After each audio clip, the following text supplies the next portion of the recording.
In this module, we will be covering the considerations for physical design.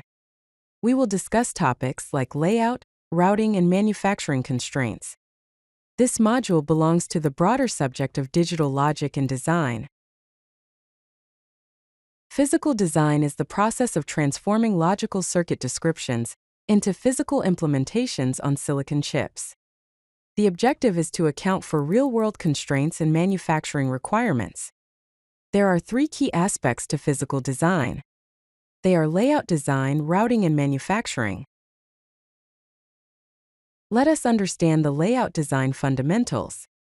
The key principles are component placement optimization, minimizing wire lengths, avoiding signal interference, power distribution planning, and thermal considerations. There are three important layers in layout design. These are metal layers, polysilicon, and diffusion. Let us explore routing strategies in this slide.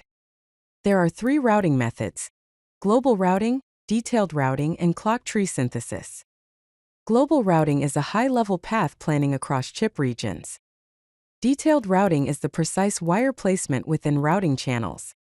Clock tree synthesis is a specialized routing for clock distribution networks.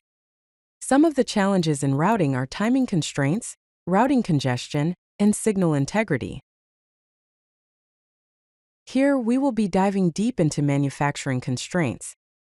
Design rule constraints are a major portion of it. Some of the design rule constraints are minimum width, minimum spacing, via rules, and density rules. There are also process variations in manufacturing like process, voltage, and temperature. In this slide, we will be learning about timing analysis. Setup time is represented as capital T subscript CLK greater than or equal to capital T subscript PD plus capital T subscript setup. Hold time is represented as capital T subscript hold is less than or equal to capital T subscript PD-min. Some of the timing analysis methods are static timing analysis, dynamic analysis, and statistical analysis. Here we will talk about power and signal integrity.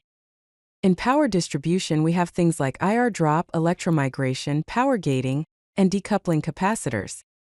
In signal integrity, we have crosstalk, signal reflection, and ground bounce. Let us discuss the design flow and tools used in physical design. The physical design flow consists of 4 steps: floor planning, placement, routing, and verification.